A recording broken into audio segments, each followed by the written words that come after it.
Right. One thing I don't do is clickbait.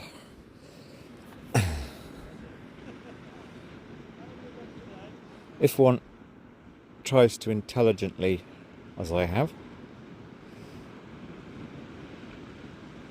28, 29 years, look for intelligent writing, and nowadays that becomes discussion or broadcast, as in the podcast format.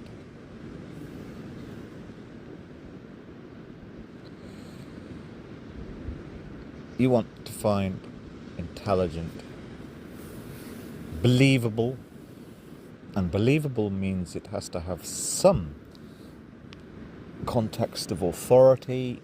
I do not mean a person from the government or somebody with an official title, not at all, but somebody who has a track record in thinking and writing and broadcasting and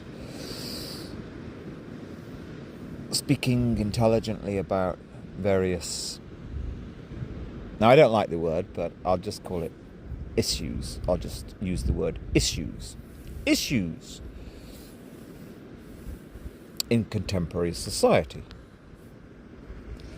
Now, first things first, I know 3 different kinds of contemporary society. I think I know a 4th as well, but anyway, actually I know 5 really, but although I dislike the place immensely, it has some good things about it, and I'd almost call myself, in spirit, not searching for the American dream spirit, but freedom, the 1950s and 1960s American culture was absolutely superb. Some of the films were absolutely the best of intent. And the films of the 30s and 40s, it's quite incredible. They really did parody Hollywood and the star system as it was growing. Parody is actually too it's not the right word. They humoured and philosophized around the rise of the celebrity, and they correctly, films in America in the 40s and 50s correctly would have themes whereby the person who has fame is to be pitied. Films of America in the 40s and 50s would correctly take us on a journey exploring how such rising to such position warps people. In other words, the kind of homespun. Oh, what's this plane coming over? How many planes all afternoon? Oh, it's a helicopter. Right, in other words, the down-to-earth, salt of the earth, but thoughtful, done her thinking and reading person of the 40s and 50s sees through all the bullshit. Now, plenty of American culture was about that. So I'd call myself almost half American. In Britain, it wasn't quite so simple, but I think because we had this great big legacy of, well, we did have this huge bourgeois rich society 200 years ago from the empire, in other words, from raping and pillaging all across the world. But I know America fairly well. I decided 25 years ago, don't really want to go there again. I think I know Britain, certainly not in a patriotic sense, in a sense of I've tried to get below the skin, not because I want to, but I don't know, because it's here, I suppose, and I got stuck here. I almost avoided thinking too much about Britain until obviously it seemed that my daughter was going to be stuck here, unfortunately, 21 years ago. I also know European societies fully, European people, yes, they're different in different places, but there is a a theme there is a core to a European person, whether they come from Finland or Portugal or Corsica or Sicily. I'm not too sure about Croatia and then further down that way.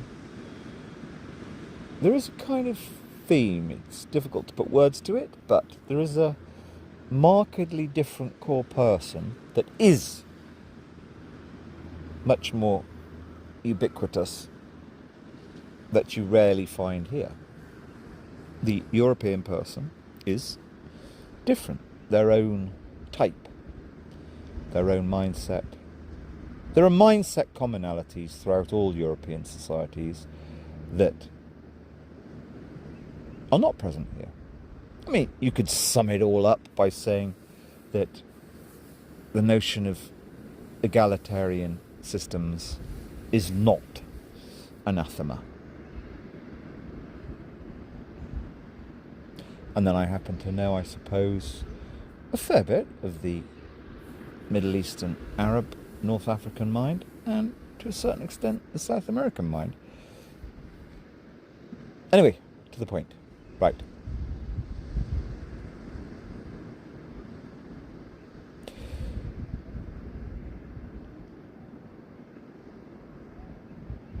The two things that I've concentrated on in the last 15 years especially, 20 years really. So A, the environment. Let's tuck that aside, except to say there are links with item 2. Proper links. Dysfunction. If I'm speaking with a 70-year-old or a 65-year-old woman, it's almost always a woman, I don't know. Some women get through early 60s and then they're great. They're simply the best people I ever meet who are British. It's like, no more charm, no more bullshit, tell it like it is. It doesn't seem to happen with men. If men are aware of issues in society, serious ones, a lot of them, I know it's not going to happen to me because I'm European basically. It just doesn't happen in Europe. A lot of them are going to go kind of slightly angrily sour. But some women, and I know this because I've been speaking with middle-aged women and a bit older on the environment and psychology, or just the whether or not the state of mind of younger people is good, bad, how it's changed. I've been speaking with people, many, over 20 years.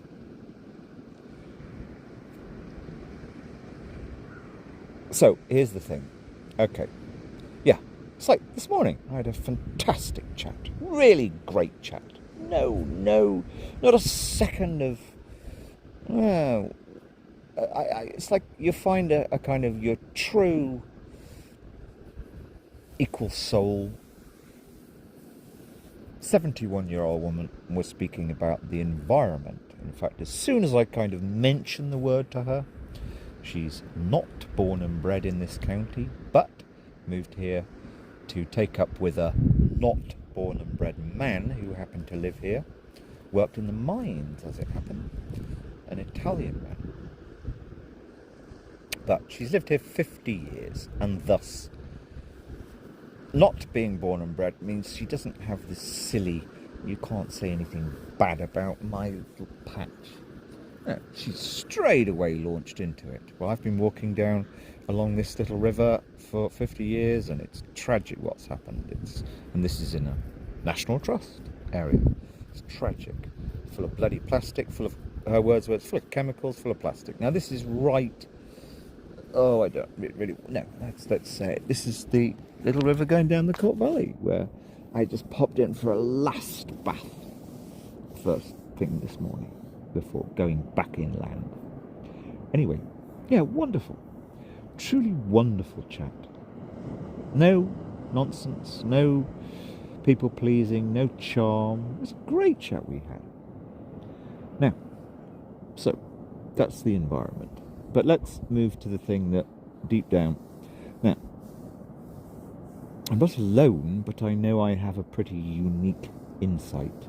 I've had a look in from the inside in a world. I've had many of the same kinds of conversations, or attempted the same kinds of conversations. And they're not just conversations, because well, let's get to the point. I've had probably 1,000 conversations. I've had 100 in the last year with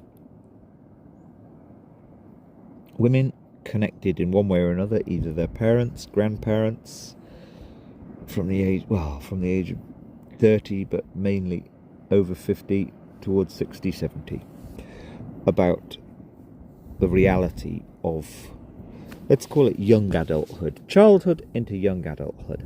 But what this really is about is, it's absurd to say talking about children.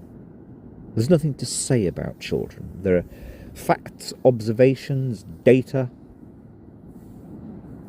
and then real anecdote, which is probably more true than the data. Real anecdote is if you were to be speaking with a 15-year-old in Britain, even down in Cornwall, well, I forget Cornwall, it's like Herefordshire, supposedly quiet, not really many problems, sort of average British income, really, reasonably high proportion of ex-southern incomers, but, well, they're not kind of flashy types, they're just quiet money.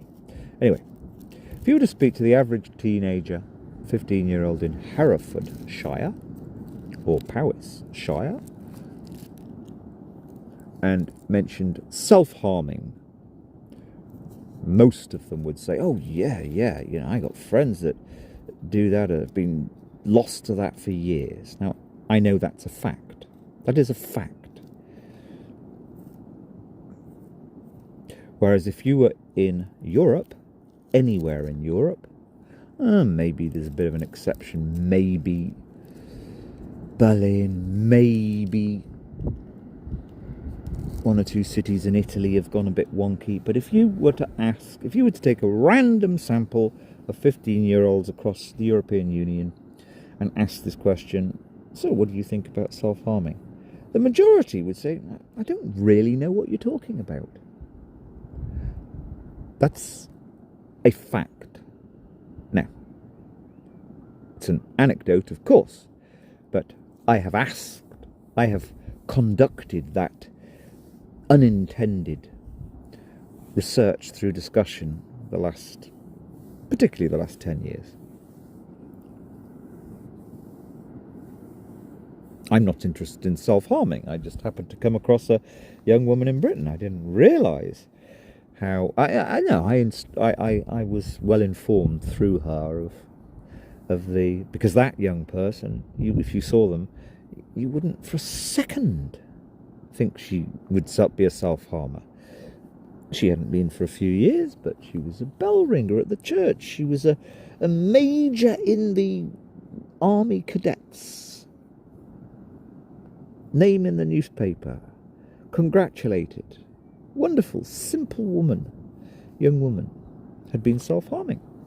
So, but let's just keep to I wish somebody would do this kind of research.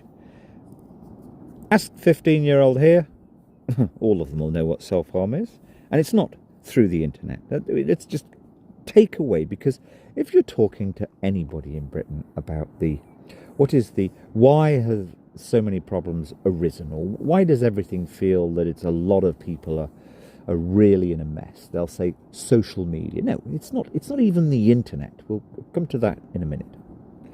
Anyway, the facts. Yes. Try it. Ask random 15-year-olds. It's very difficult to do random experiments, but here they all know what it is.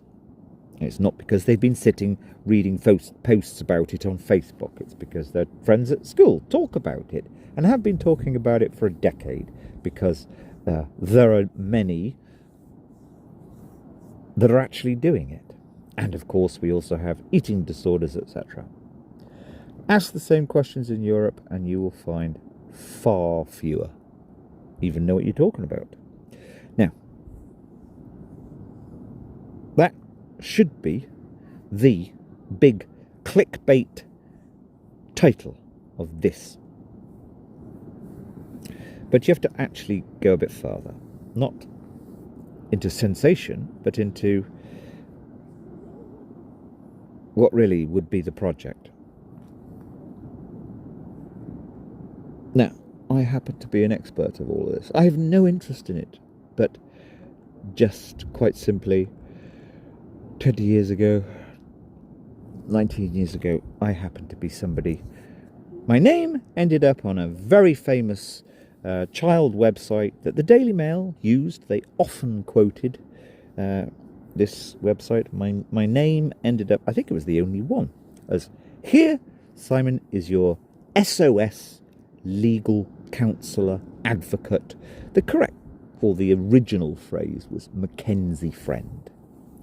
Mackenzie friend is somebody, if you can't get a lawyer, or more importantly, if you realise the lawyers are all, and many very, very erudite and even aristocratic people have written articles or contributed to articles from 20 years ago saying so. All lawyers connected with the family are atrocious, all of them. And I personally, it's not anecdote, I've dealt with a lot right at the top. They're a joke.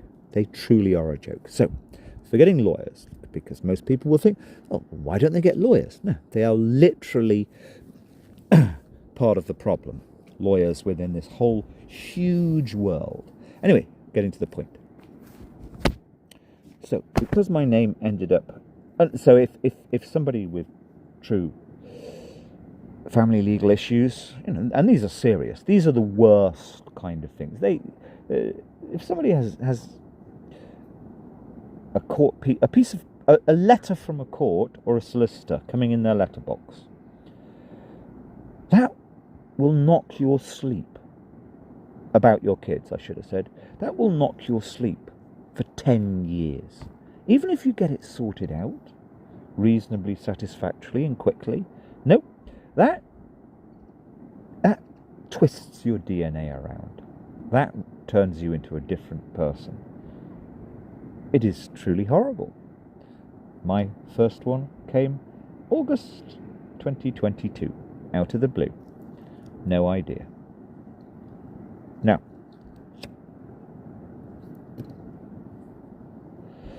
because I happen to be, I got some prominence, it's totally irrelevant why, doesn't matter why.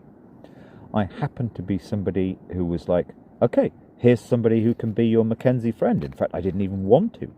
My friend, it's like the system, or rather, those who were campaigners against this system, in concert with all the top newspapers, Daily Mail, I did the Telegraph and the Times. The Independent would cover these issues sometimes. Daily Mail was very good, actually. I mean, I can't stand the Daily Mail, but they were very good on these issues. This is in the mid-00s. So it's like, we need people. If you've got a problem, so parents or grandparents with legal problems would desperately start to phone up and look around and email, and one big registered charity and another organisation, the one I referred to, it's like, well, we can't really help you, but this person here, if you don't get a lawyer, they'll ruin your life. Try and be litigant in person. We'll try and give you some information as to how to do it. But one thing you can do is you can use a litigant friend or Mackenzie friend who will be, because these are all closed courts, who is approved under the law. You don't have to have any qualifications or anything. Just turn up. You're allowed to take one person into the court with you. They're called a Mackenzie friend. Or you could get fancy and say they're a lay legal, or a lay paralegal, or I just became an advocate, meaning the court would always give me power of address, because they could tell there are little funny techniques that you whisper. The person you go into the court with, only they're allowed to speak, unless they've got an official solicitor. Only they're allowed to speak to the judge. But what you do, because you're usually sitting quite close to the judge, the Mackenzie friend, me, whispers loudly in the ear of the person you're going to court with the answer to questions or the procedure or whatever. It's not terribly difficult stuff. In fact, it's all just basic psychology. And the judge will often hear and will say, well, clearly your chap here knows what he's talking about. Maybe it'll help the proceedings if he speaks for you if you want. Now, technically that's not really permitted, but it always happened. I would be given power of address. Most Mackenzie friends didn't do that. They weren't cheeky enough. They would just sit there and take notes, which is what people would say would be the role of the Mackenzie friend. No, the Mackenzie friend knows the system more than this poor litigant, so it's better if the Mackenzie friend can speak most of the time, unless it's actually the litigant being analysed under oath, being officially questioned. Right to the point. So I started doing that. Now, from that, two things. A, I got to see inside, because it's for very long periods of time. And sometimes a legal issue a parent has might be over 10 years. I got to see inside the real lives of those who they weren't necessarily the most dysfunctional in society or those most in a mess, but those who, for whatever reason, had ended up with a legal paper, a solicitor's letter, a court summons regarding children, a legal case. And there are two different kinds of cases. There are those called public law, where the local authority, it's the social services, but officially it's the local authority, take a parent to court. And then there is this. Now, they're said to just be ordinary custody battles, but they're rarely that. Sometimes there's been little bits of criminal, she's been done for threatening behaviour, so the court has to look at that. Really, it's called a custody battle, but more and more they included criminal things and things like that. Now, so I got to see inside the people, their families, and I would not have anything to do with anybody who was long-term boozer or at all really using drugs, except for occasionally or very, very light marijuana, which actually is not an excuse. I discovered light marijuana. I don't trust them either. Or who'd done violence. So, or who'd, let's put it a different way, who'd definitely done violence, because there are so many allegations and false allegations. To the point. Now, because for a year or two I started to do this Mackenzie friending, I've mentioned I did one called Woke, I think it is, where I explained. But this is about 2 weeks ago. I put a monologue, dull, dreary monologue up, but you haven't heard anybody be as honest as I've been in that monologue. Oh, I've got my wrong recorder on. I hope I've got my recorder on.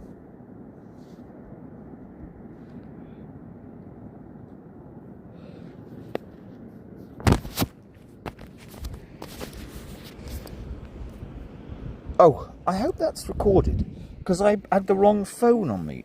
It's probably very faint. Oh, I'm terribly sorry. I hope that's actually recorded. It will have recorded, but it will have been faint. I had the wrong phone on my stomach. I have a business phone, and this is the reason I had the business phone. So, my number was out there. people would call me for these things. But, I mean, that might sound to the average person like, oh, well, you get a call and you got to go to court. No. I'd have to spend hours on the phone with them and meet them. And you always have to meet them. Spend hours and hours, days and days. And, and they would trust me, totally trust me, because they found my name, for starters, they found my name on the most prominent campaigning website with proper good accreditation from top newspapers.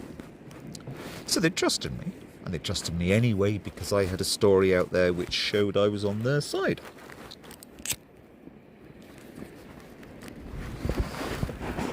Because of that, now I didn't want to do it, but I just gradually started to do it. For the first 6 months, year, I was out of my depth, but then I discovered nobody else can help them. Literally nobody else could help them. Even the quite high prominent people who ran campaigns in this field, they'd hardly been to court themselves. They weren't familiar with the procedures or anything. So I sort of winged it, white-knuckled it for 6 months, a year, and thinking I'm possibly even harming these people because I'm honest. But I gradually realised, hang on a minute, nobody can help them. Nobody. So it's better they've got somebody with at least a bit of experience who is less terrified than they are walking in front of the judge. Let's see what we can do. And within 6 months, actually, I had confidence, and I actually realised, yeah, I can really be useful. And I was genuinely useful in quite a few cases. But, so, I have the look inside, and it actually used to sort of still freak me out up until about 7 or 8 years ago.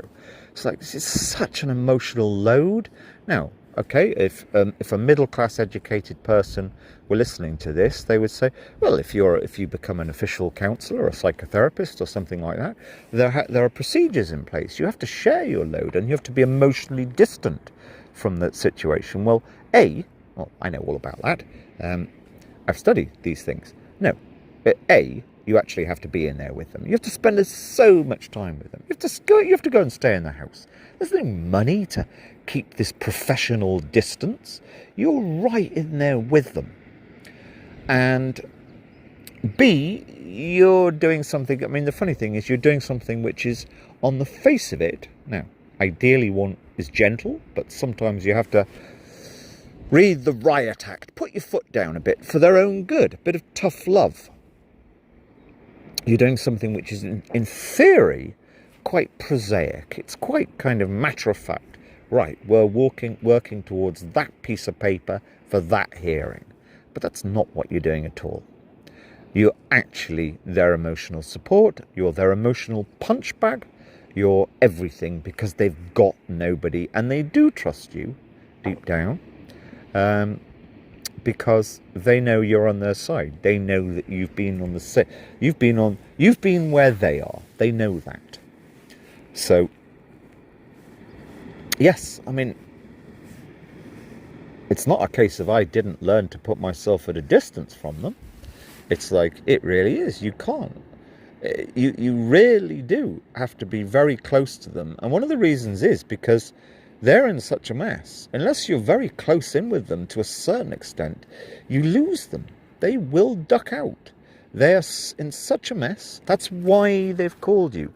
They haven't called you because they've suddenly got into a mess. No, they've called you because for several years they've been in this mess, and the same patterns have repeated. They've dumped solicitors on that kind of thing because they can't do it.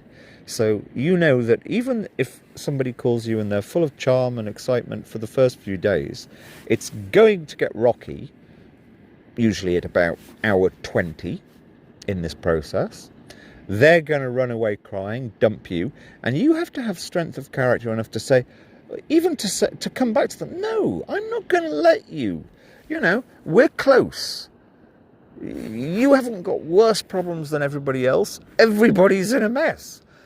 I know this situation now. I can tell you for a fact, they haven't got evidence that's going to stand up such that they're going to remove your kids from you.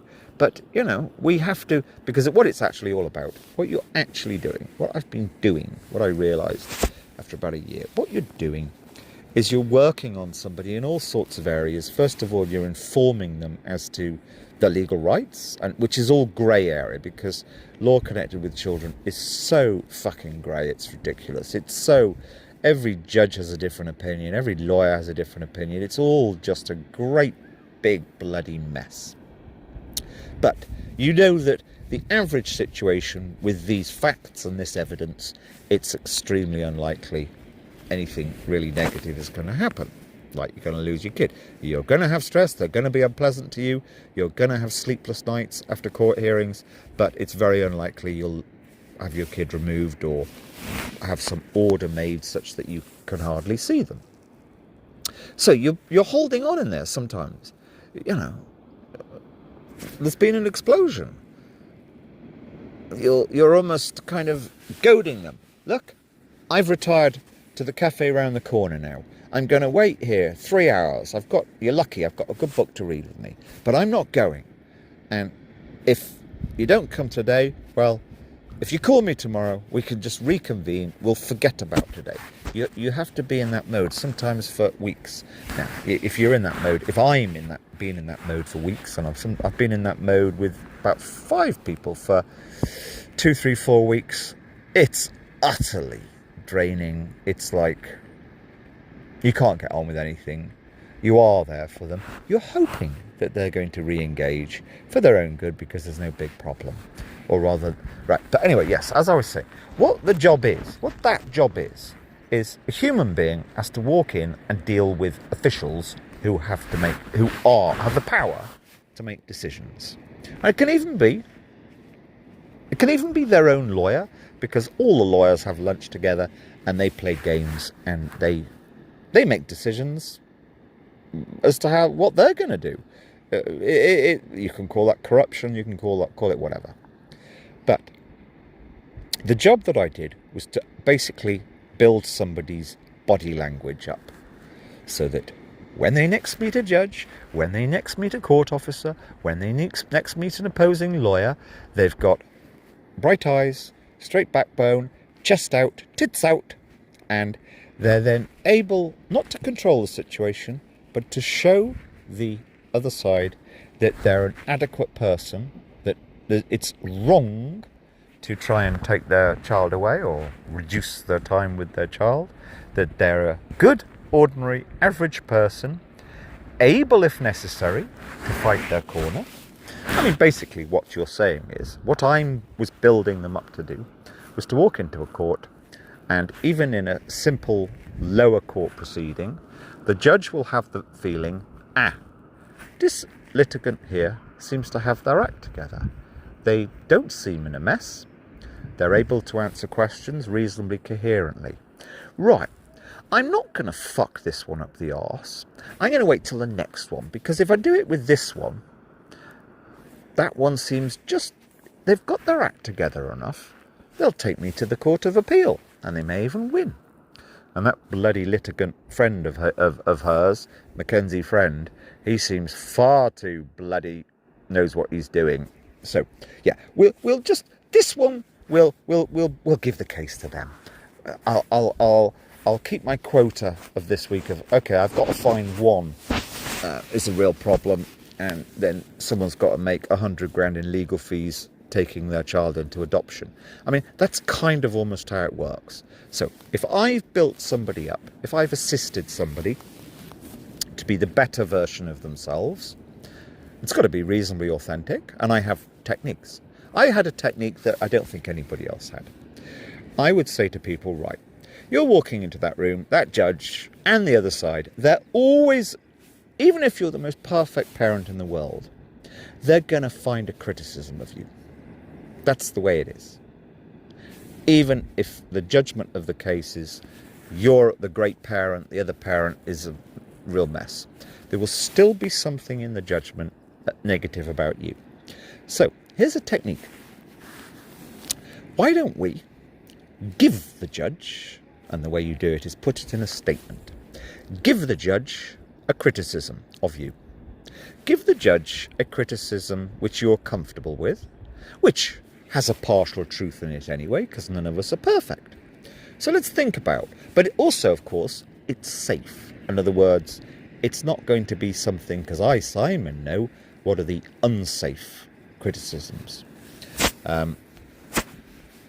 So we're going to give the judge something that's like, and we'll put it down. Yes, on that day, I know, in fact, my approach to the other parent was a bit too controlling, and I was just having a bad day, and I've learned from that experience, and I've schooled myself. No, if there is a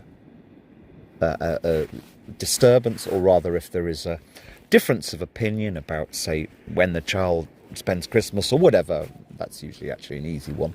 But if there's a difference of opinion, I'm not just going to dictate and say, well, I think this.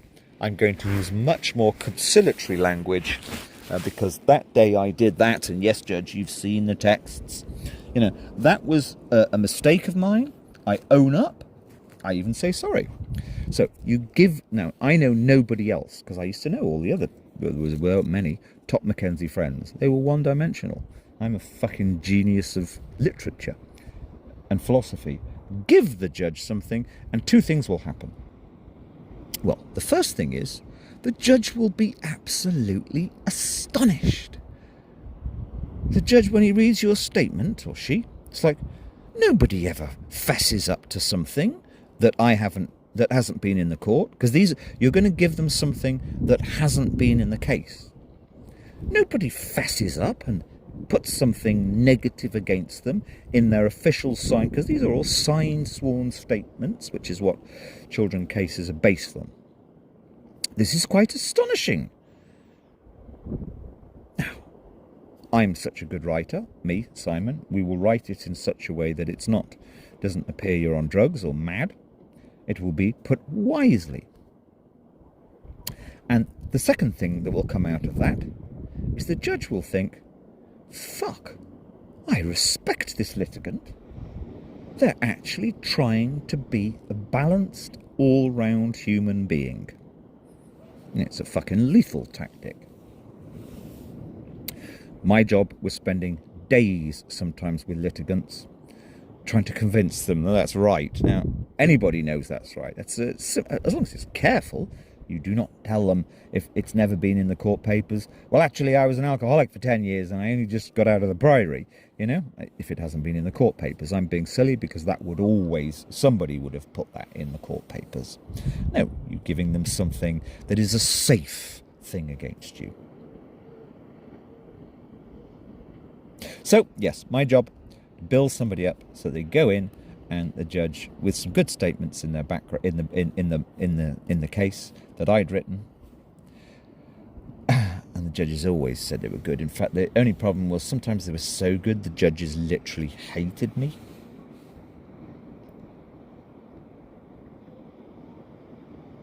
Building up their body language and their spirit, their core. A lot like teaching somebody to tango, as it happens. Very difficult. I got used to it. So, because I've done that, I'm just aware of all the weirdnesses in families, particularly in respect of children. But also, since then, I also, in normal life, and I don't know, I spent about 3,000 or 4,000 out now, maybe 2, I don't know.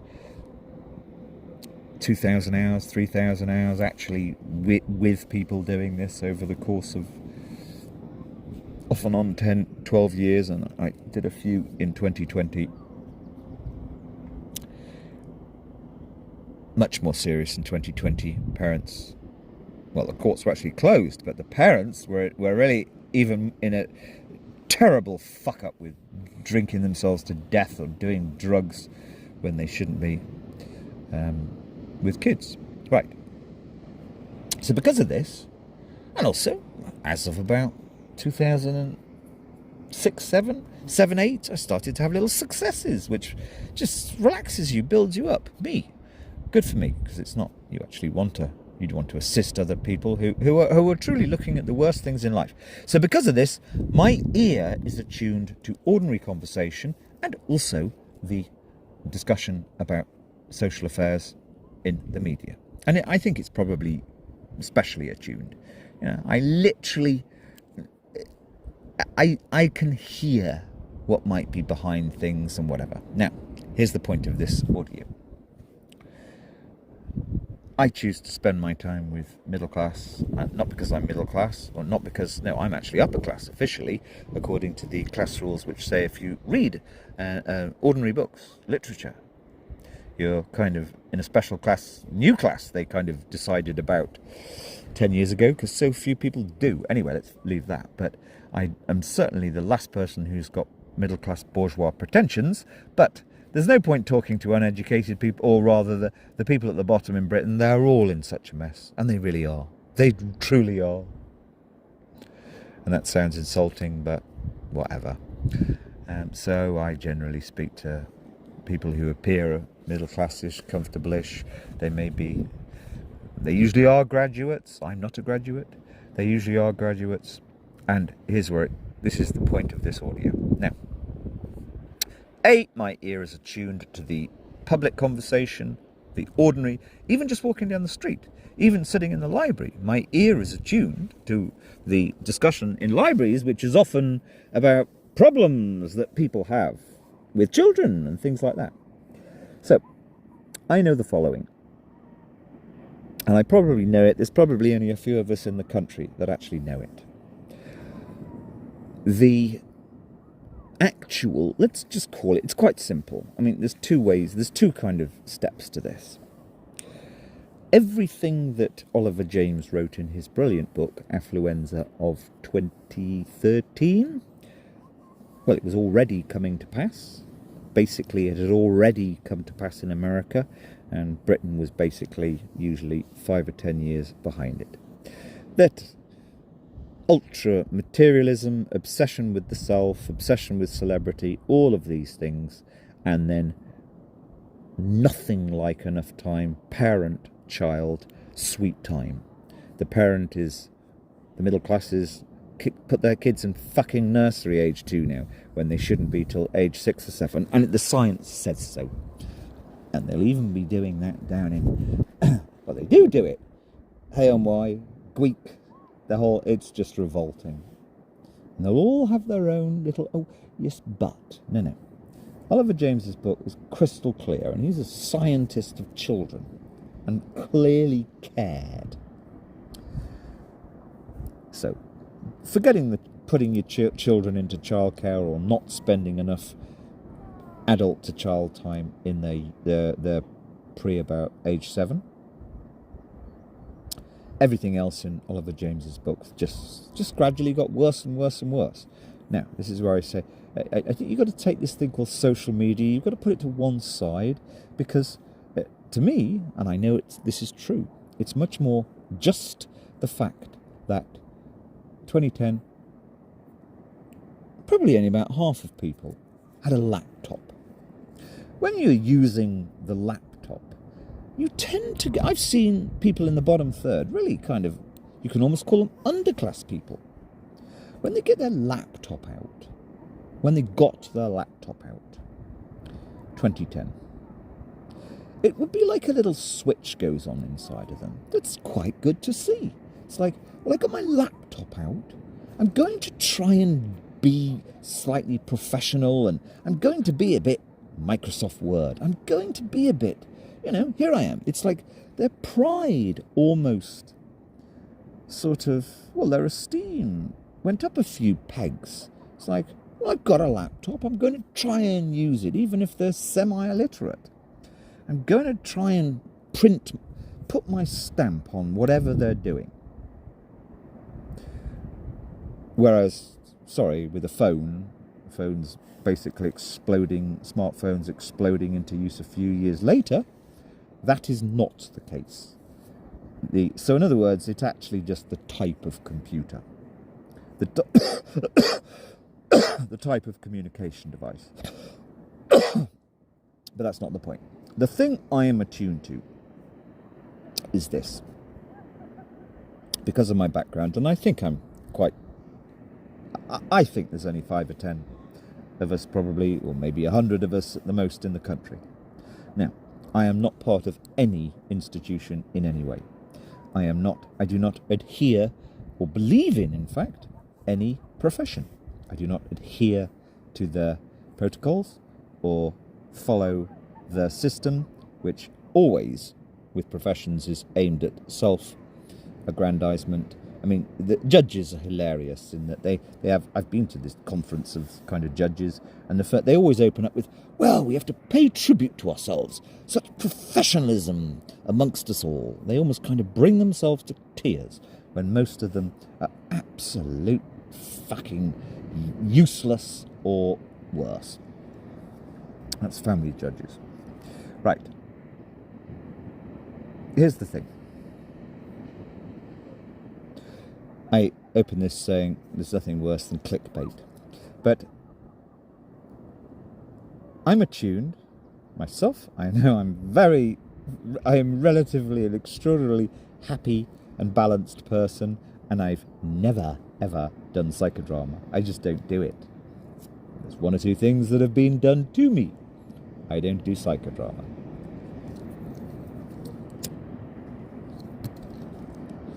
With my antennae, and then also actual looking inside family situations, I shall simply say this. Because Oliver James, you could almost say in his book, established a line. There is a straightforward line.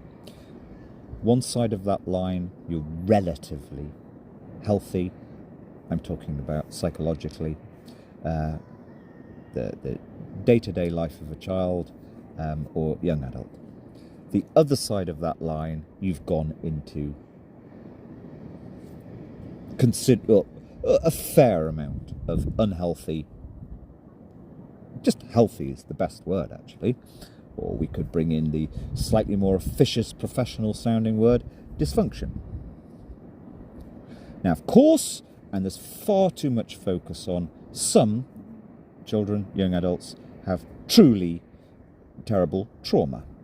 Now, that's actually a real minority. And society should above all, I mean, yes, society should be concerned for the most damaged people. Of course it should. But it should also probably equally be concerned with have a utilitarian approach, which is the greatest good for the greatest amount of people, particularly when it comes to younger people. Okay, you could say tough if you're one of the ones who are in the extreme, 9 out of 10 in terms of harm done to them in their childhood. Anyway, that's not what I'm saying. But I'm interested in the average person. We know there's a line. We knew it before Oliver James came out with this book. Every single person I knew in my 20s knew where that line was. And actually, most of my friends were not even middle-class graduate types. We knew where there was a line, that we knew where that line was in terms of, and me, I'm totally from modern, free-thinking, not my parents, my contemporaries, modern, free-thinking, progressive, totally egalitarian, but partially libertarian. We knew where the line was, exactly.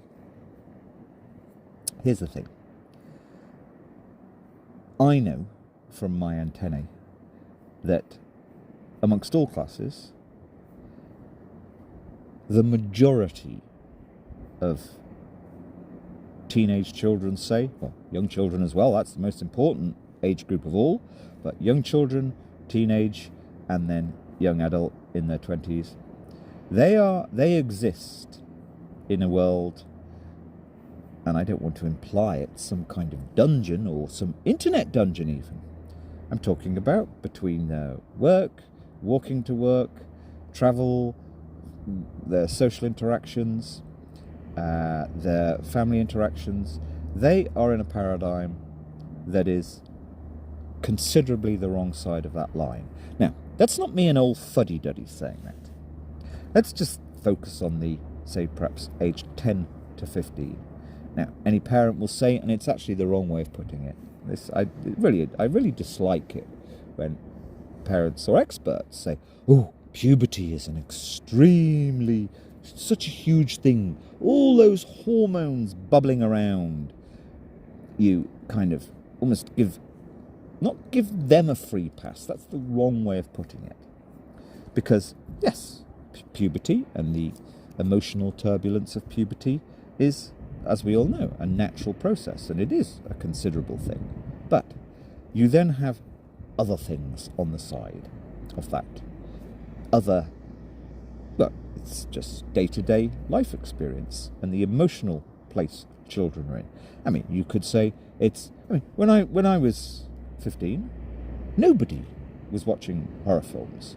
Now, they're not only regularly, for 20 years, they're not only regularly watching horror films, but the internet is full of true crime, terrible, terrible stories, which are actually done quite professionally, I have to say.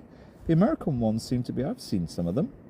I got an algorithm in my computer. I am just curious. No, that I am actually not. I've never allowed myself to do that. But your average 15-year-old may spend hours a week looking at the 48 Hours Family Murder Channel, well, what's basically what it is. That is terrifying. That is something. Now, okay, perhaps it's almost necessary for all of us when we're a bit older to understand the reality of the world. Otherwise, you're a Pollyanna? But no, they're having an existence which is so much more over that line than most people had 30 years ago. And, of course, the great big one that is the last couple of years is talked about more, but nothing like enough. We all know. It's not just young men now are addicted to porn. They're going to be addicted to porn or partially addicted to porn. I mean, you couldn't. It was real big effort to get porn when I was 18. It was big effort. I think if you lived in London, you had to go to Marble Arch, basically. There are a couple of dodgy Arab shops there, newsagents. You couldn't get hard porn. You know, there was always a guy who knows a guy, but you weren't normally in with that guy because he was the cool guy. And then there's a range, just on the drug thing. You know, here is the simple, true reality of drugs. Now, smoking a bit of mild-ish marijuana, well, it's not the best thing in the world, and it can mess with your head a bit, some people. But as soon as you're into any drugs which are stronger, anything, and that can be whatever, I don't know what it's like, but I know for a fact that this skunk, which became ubiquitous 20 years ago, these much stronger drugs, any psychedelics. I mean, we knew when I was in my early 20s, late teens, we knew that psychedelics, you can just have one psychedelic experience that can fuck you for life. We knew that. We knew the odds were fairly low, but I never touched psychedelics. I was once spiked with some LSD when I was about 24 in a nightclub, as it happens with, well, it doesn't matter. Anyway, I'm glad. But it was a very, very, very interesting, curious, sometimes beautiful experience, but quite frightening at the same time. And there must have been enough. I was LSD tripping for for 18 hours. Anyway, to keep to the point, these chemicals, I mean, you have two things. So first of all, you're putting chemicals, really quite strong chemicals, into kids' heads. And it is now, if you're a middle-class parent and don't know the facts, I've just, down in Cornwall, the last year, I've spoken to dozens of middle-class parents, even a wonderful, lovely woman I met who's a school teacher down on the Lizard. She's a primary school teacher. And She told me how one of her kids is really, really lost to quite hardish drugs. I think he's 14. Loads of parents tell me. Now, they probably don't share it that widely, and they don't go to professional services, but in fact, the majority of parents tell me there are many kids from age about 12, 13, 14 who are regularly using the harder drugs. Now, that is going to screw with their heads for years. So we have that. And then we have the secondary aspect, or it's not secondary, if it happens it's horrifying. Addiction is a terrible, terrible thing. Now, even me, I cut off from anybody with bad habits, even drinking, aged about 27. But since then, or rather, except for my one best friend, who I met 10 years later, unfortunately, he was an alcoholic. But even me, I deliberately didn't have that many friends, because too many people were lost to too many things. But a couple of junkies crept in. One I didn't even know at all, because with a friend, or rather my very close friend Katerina, we had kind of slightly adopted another couple who were, the woman was in a little bit of a mess, kids the same age, and I didn't know. Apparently they did know, and they didn't mention it, but the bloke, I loved him. He was a wonderful man. He'd been clean for a year, but I had no idea. He had quite a few years being a heroin addict. He looked a bit like Will Self, actually. And one day, out of the blue, they said he's relapsed and he's not going to the kids' tea party. And it's like, Jesus Christ, he loves that kid. This is terrible. So addiction itself is a terrible psychodrama, life-ruining thing once you've got into addiction far enough such that even if you've got clean, it can come back. But then just the use of these hard drugs, I think it probably is going to screw with your head for years. But backing out of drugs now, just the other stuff, the angst in families, I think that's actually, well, that's a foundational thing anyway. I mean, it's the angst, the way that experiencing angst in your family and around you when you're a young, or probably, the age of 10 or whatever, that enhances or increases cortisol, adrenaline, and probably other things that we don't even really understand yet, such that a bit later on, you start, in quotation marks, self-medicating. And whereas that used to be traditionally with lots of alcohol, and I know all about that from my teens and early 20s, at times, I always knew it was poison though, so I only did it occasionally. And each time I did it, it's like, oh no, never again.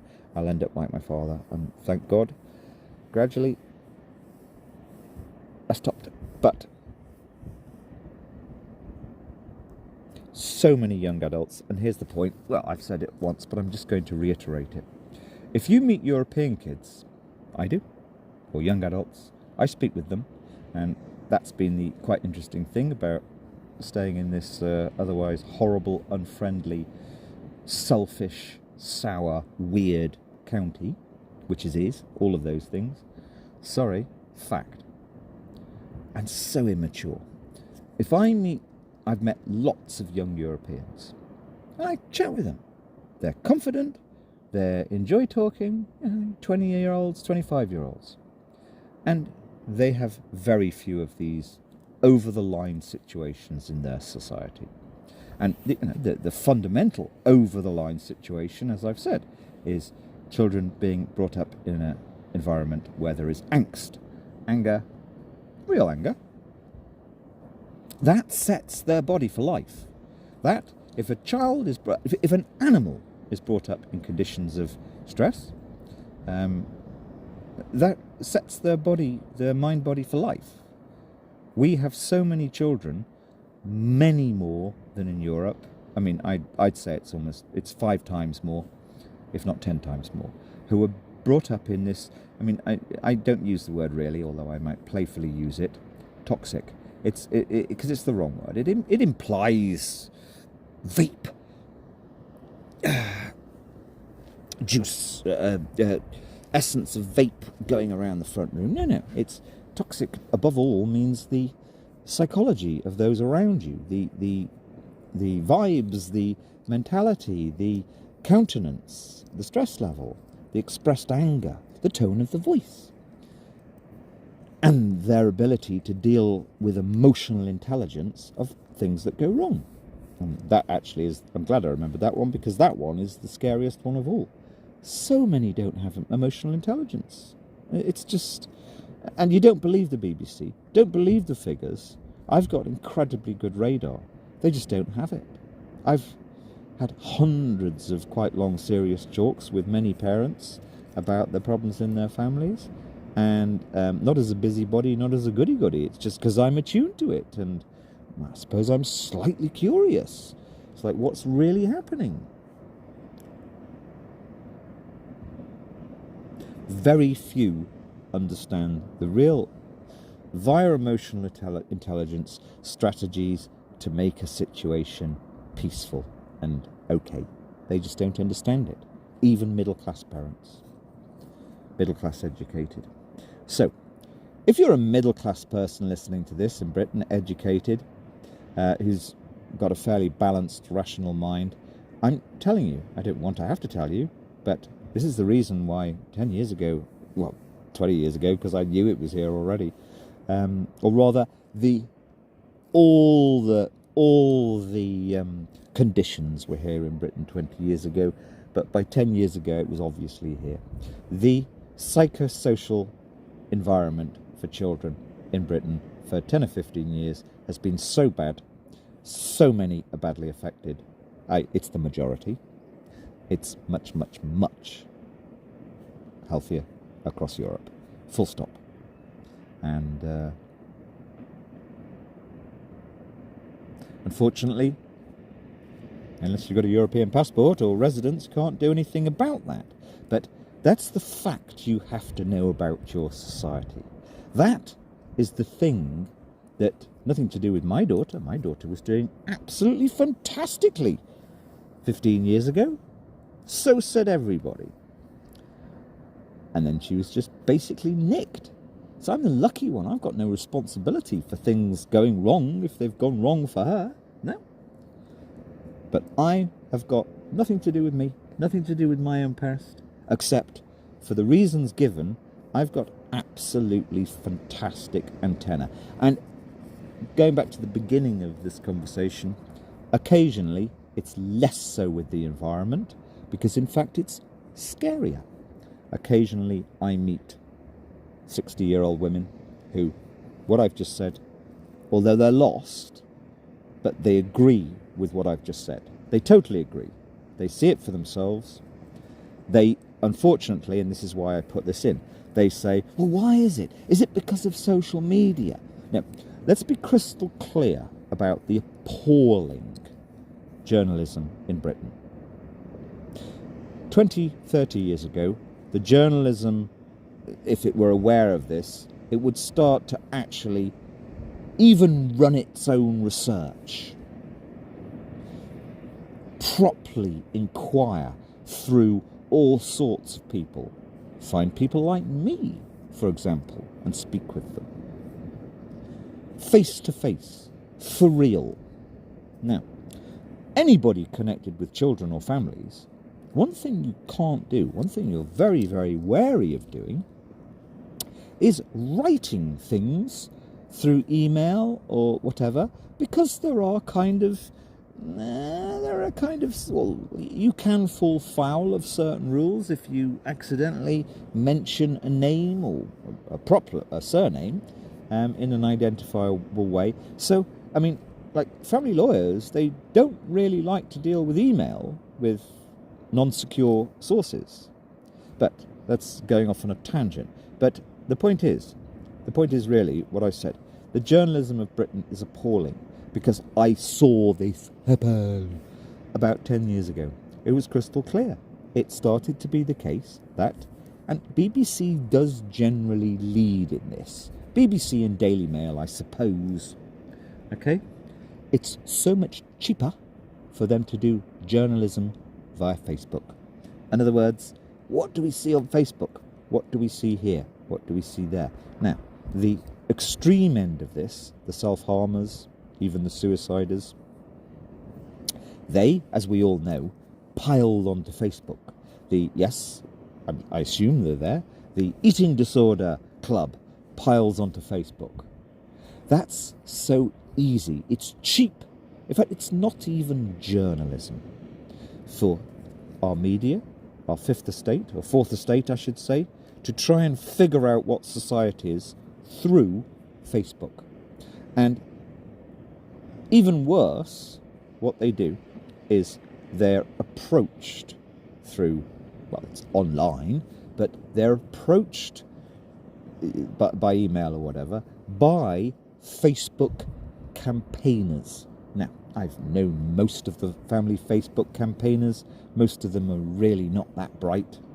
And they've absolutely, the only way you can, in quotation marks, campaign to make your voice heard, unless you're a superb, erudite, wise person who's got a tremendous amount of scholarship in you, which Haidt, H-A-I-D-T, doesn't, but they think he does.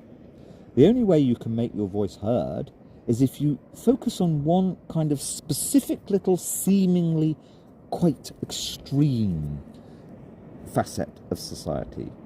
Injustice or self. So it's like the people that approach the media, and I hear them on the media, I've been hearing them for 10 years, they're so shallow, and the more important thing is they want to be there. So they're almost complicit, and I'm not really saying very much in this last little segment here, but it's almost as if they're saying they know that they've got to focus on certain specific little things that are sexy, that sound interesting.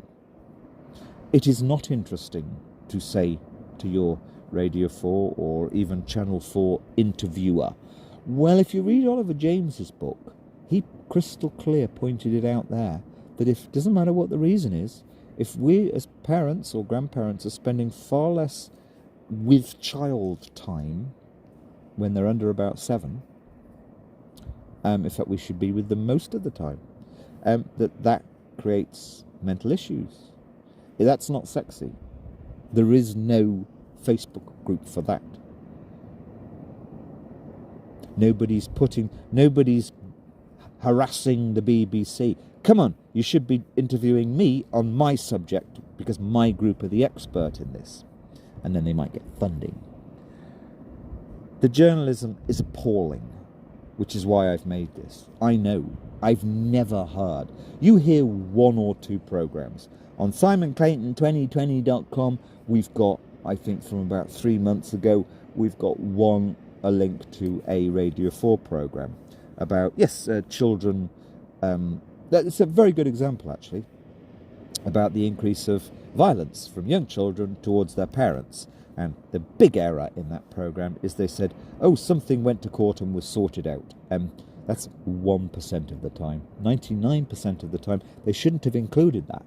Because anyone who knows anything about the court system, I've been dealing with a couple of people this week, knows that 99% of the time it takes years, and it actually so exhausts parents, even if they start as goodies, balanced and okay, by the time they've had 3 or 4 years of being messed around with by so unprofessional people, they're a nervous fucking wreck. And then that becomes justification to take the parent away. And that is evil, because if had the system been reasonably functional, they would never have ended up in that situation. But family law is the ultimate, I think you call this Occam's razor, in that even if it's not the fault, I might be wrong there with Occam's razor, even if it's not the fault of the parent, it's the system's fault. If the parent ends up slightly inadequate emotionally, mind-body as a person, a parent, then the system will take the child away. That's the ultimate evil. And because the system even knows it damages people. There we go. But to end with a refrain. For your average middle-class person, or even thoughtful 30-year-old who might stumble across this, believe me, two things, and the second is quite random. Firstly, the behaviours, well, it's the behaviours of parents, most classes, but this really does apply in the middle class, or lower middle class as well, is for the last 15 years, I'd say in the majority of families, has been over that healthy line, and thus the wrong side of that healthy line. We all know that the schools are useless. They are. They pretend, they'll put on their prospectus that they look after the emotional well-being of a child. They're useless, they're terrified, they're overworked, and the kind of quality of young person that's a teacher now, they're totally out of their depth. Because society has dumbed them down. They're completely out of their depth. I mean, watch the film To Sir with Love. I think it's 1962 or 69. That is being stand-in parent for children in school. And I think it's a very good portrayal. It's fucking hard. It's risky, knife edge. I've known plenty of younger teachers. They're not equipped as people because they've had such a disastrous childhood, many of them. But keeping away from what sounds a bit contentious, I know, I will swear on my daughter's life, the only person... No, even if I drop dead now, even she won't be at my funeral. There you go. Truth, fact, so there you go. Such is life. But I swear on the life of... I wonder if the Serb would go. They'll tell her, because she's had so many texts. I don't know if she reads them. Anyway, I swear on the life of whoever was at my funeral, okay? I know for a fact. It's why I am as I am, and none of this bothers me. I'm lucky. I did the best with my own child, and she was just in great condition. And quite clearly, even 15 years ago, some of her contemporaries were going wonky in a very nice backwater but backwater but okay, middle-ish class, little middle of nowhere school. Most of the parents were reasonably comfortable in life. No, it was quite obvious. At least half her friends were wonky. There you go. They had behaviours in the background.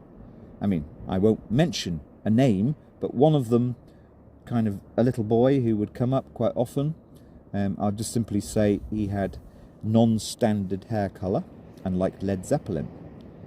He would be telling my daughter of his father's emotional fucking headfuck. His father, there'd been a divorce, was so needy, so warped, that he was, what's the right way of putting it? He was putting his desperate lost neediness onto his kid aged about 9 or 10. And he drank too much. Now, that's just behaviour. And I mean, even my daughter worked that out, aged 10. It's like, God, Dad, I mean, Mr. Boy X has said his dad's behaving like this, you know. I think he's just putting too much onto his kid because his life's gone bad after the divorce, you know.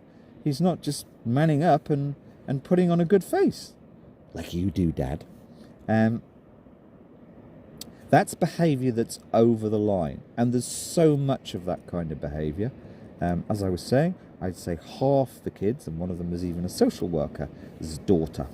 One thing she said was just so scary. A very, very unpleasant, warped thing. That only a child over the line would say. I'm not even an authoritarian. I'm actually a pretty liberalish parent. No, at least half the kids, I'd say, for about 15 years, 15, 17 years, they're over the line such that they're going to have, like, not what we would call... When I was 20, you knew that 90% of kids, if not 95%, were pretty emotionally healthy and were just going to have a reasonable trajectory in life. And I did not. I went to the humblest ordinary school in the world. You knew that. I think for most of them it probably did come true. Now, I would say that those days are entirely gone. As of 15 years ago, 16, 17, I think at least half the kids, if not more, then were beginning to be in a mess. And those kids now, I see it in the 40 to 50-year-old age group, which is where I'm ending this, which was the point of this. In the 40 to 50-year-old age group, and I've had, as of 2020, when Brexit was happened on the 31st of January, and then gorgeous, a year of slowdown. I was so distracted with putting every moment of my second life into harvesting any votes for Brexit, for another, anything but Boris was my campaign, my personal little campaign. Nobody joined because nobody did anything. So fucking Farage deserved his Brexit. Right, that's the truth of Brexit. And I've got 3 years of recorded, thousands of hours recorded conversations that prove that. And I say that as somebody desperate. I disowned Britain years ago. And that's the reason I disowned Britain. I've given the reason that, as of 15 years ago, half our kids are fucked up. Now, I'm particularly, I suppose, in some ways interested in the 40 to 50-year-olds. I'm not really interested in them. Even my one most bestest friend. I can't keep a coherent, real conversation going with her. But they are clearly also, their behaviour is, they just don't get it anymore. Even really well-educated ones. Their behaviour is way over that line. This false little computer in their pocket is a huge part of it. But that, I'm saying if you're 50 years old, 60 years old, English, that's the reality. Now, you're going to spend the next 20 years of your life, if you don't know, or if you're unsure of what I've just shared with you, you're going to spend the next 20 years of your life gradually finding out I'm right.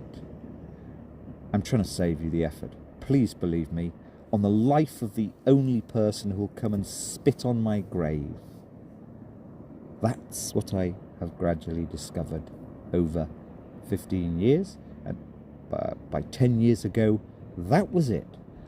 Because I was dealing with even supposed real goody-goodies, emotionally intelligent, doing some local cases in West Herefordshire, which I'd always avoided doing.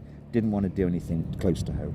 Nope, even doing supposed nice goody-goodies who run your children's workshops, who do the child yoga, who do the ethnic instrument workshops. I started to just do a few of their cases. Poor Dolphin. Actually, that was 2015, 14. Yeah, 10 years ago. Yeah. Now, they're all buggered too. Now, your 25-year-olds that are coming through now, they've had this such... I mean, if anyone's read all my material in the past, it's like I actually make a performance, a joke. One shouldn't use the word narcissist. It's not true. It should be reserved for a few in Broadmoor. But without a doubt, 90% of English people, parents I was dealing with and am aware of in the periphery, or let's say 75%, as of about 10 years ago, were definite partial narcissistic personality disorder. Definite. And I don't use that phrase, that word, but definite, partial, if not quite serious, NPD.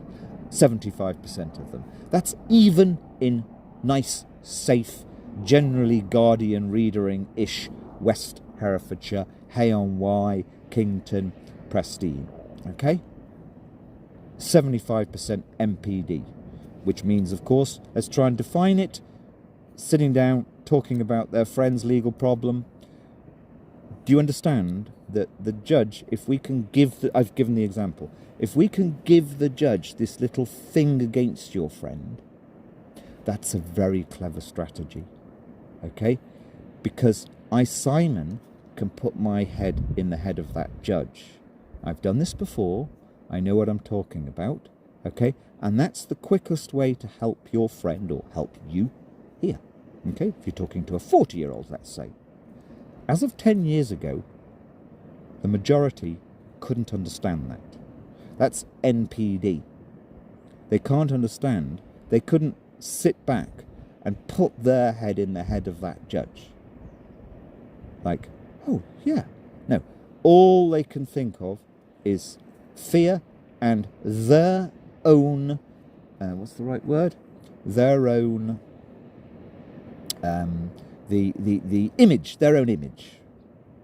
They're obsessed with a one-dimensional version of their image that it's irrespective of Facebook and social media. It's actually in society. They are so... it's quite simple. All the top experts knew 30 years ago, we're starting to so dumb down. Their own education's been so appalling. Generally, education in society, I mean, I've never watched it, but I heard Radio 4 talking about Gavin and Stacey. What's occurring? Now, a bit of lower class comedy is great, but you know, no. Their mentality is so one-dimensional. I think it's a reasonable definition of partial NPD that they can't think. I try to explain to people, you need your friend or yourself to... The judge has got 50 such boring cases on his table in front of him. Let's try and be the file that he opens and thinks, this one's actually a bit different in a good way. Okay? That judge, imagine having that as your job, 30 years, day after fucking day. Okay? So, that's what... No, most people can't even think like that anymore, which is partial NPD. It's not a perfect allegory for what that is, but it's good enough. And if I could be bothered, I could think of a dozen better examples of what I'd call it 2/3 NPD. The great majority of under 50s that I've encountered the last 10 or 15 years have got 2/3 NPD. And that's over the line. I'm helping you. Fait accompli is the best thing ever. I've even had to deal with a fait accompli that... Now, I'll say it. A year-ish after everything was tried to somehow help my daughter forward. Nobody helped me. A couple have said they would, but they didn't.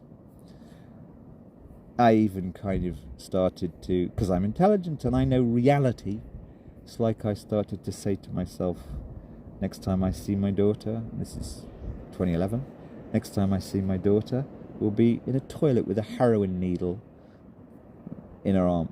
And I regularly would...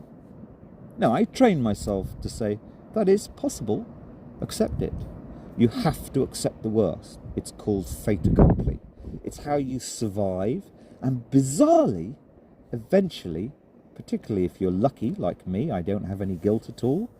Oh, he's got NPD. No. I've analysed myself for guilt. No,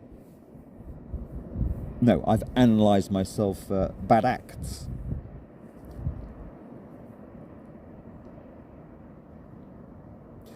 If you've done your best and you're lucky, you know that you haven't got any real bad acts you've done. Even with the most terrible things, you eventually become happy. I didn't realise it was possible, but I actually realised today, I'm actually really happy, despite being the one thing I came here for, being a total... It's the only tragedy of my life for years, actually. There we go. But, to reiterate, sorry, I swear on the life of the only person I even like, Mrs. Bloody Sarajevo. I know I've got the best antenna there is. I know so many are the wrong side of that healthy line, and don't be English. It takes years, actually decades, to recover back into the right side of that healthy line. The right side of that healthy line is a safe person who's not going to succumb to future addictions, future mess, future breakdowns, future worse harming other people. The majority of under 50s are the wrong side of that healthy line. And you've got such a apocalyptic, you're the adult version of what's it called, the children's book Island, I always forget it, well, Cormac McCarthy's The Road. You have a metaphorical parallel with that. People are eating themselves alive, they may as well, they're in such a mess. And then your Golding book, what's it called? Golding, I always forget it. I have got brilliant memory for books, but this one, it just won't stay in my head. Golding's book, Children Island, when it all goes bad at the end. That's what you already have. And you know it. You catch on the news terrible murders by teenagers, which were a once a decade thing, if that, once every 20 years. 50 years ago, now they're common. And it's got worse and worse, and there are so many behind the problem is, I repeat one thing, people think it can be fixed. Well, I know, for example, last year I was meeting sometimes, or from 2 years ago, on walking, but she was such a snotty bitch, I was meeting a senior social worker who'd moved from down south up to Paris, it's irrelevant, and she confirmed, I knew this, they have got no money. They don't even have enough sticking plaster, but they're only able to put sticking plaster on people who are, let's just call it, the wrong side of that line, who really are in a mess, who need help. They've got no money, they've got no personality, they've got no expertise, they never did, because all the reasons are in the book Affluenza, plus a few others, I guess. And nobody was able to deal with what James rightly precipitated into a reasonably simple and reasonable, accurate version.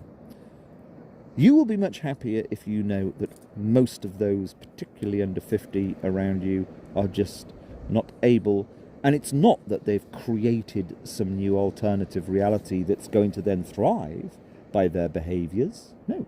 There are simple rules for kids, young people.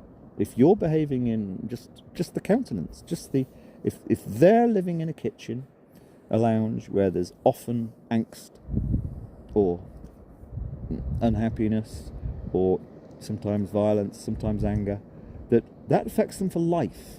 It screws them up, warps them for life, and it can end up in all sorts of different manifestations, as we know, of behaviour, living, existing, that is the wrong side of that line. And, don't be fucking English, because, yes, I had a father who said to me, God, I remembered this. A stupid father who was just an alcoholic, but unfortunately he thought he was an educated alcoholic, and he said something stupid to me. I suppose I was about 18. He said something like, well, like Lord Byron, he had to have the grape to be creative. The creative people have to be baddies. And of course we have the ultimate British symbol, Chesterton. He more or less killed himself, I suppose. The romanticising being a fuck-up. Now, I had that in me partially in my 20s. It's like, if I'm a fuck-up, it's kind of somehow a slightly superior level of being. Now, my life, about 27, I stopped being a fuck-up.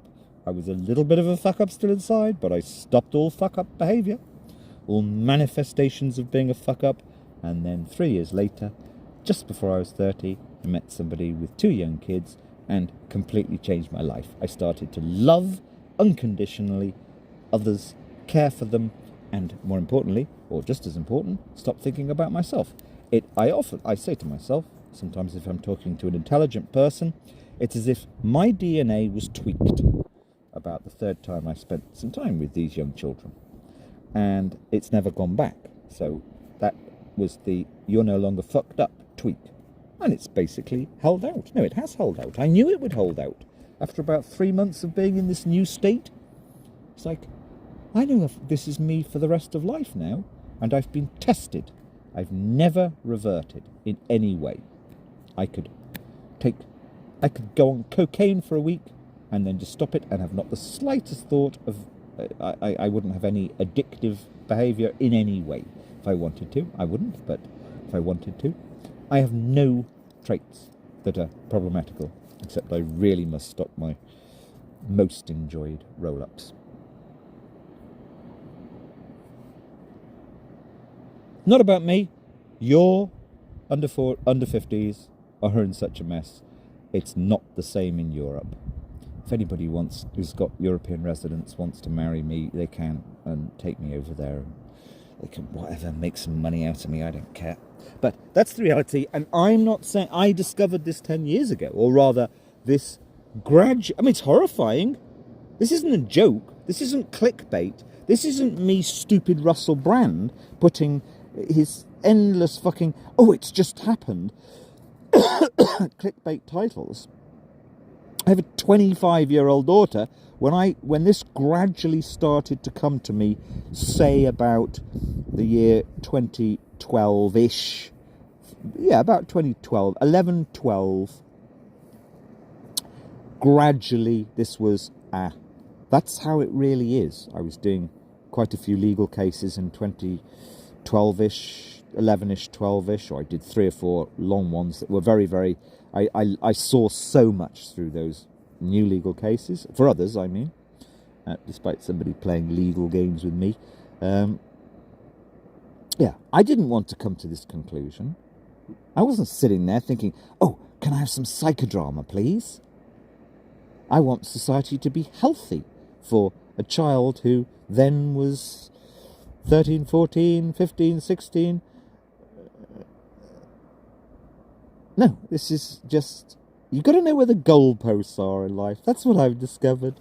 That's the healthiest state to be in. And I've just described, if anyone can do any better than this, they can, if you know of something better than this,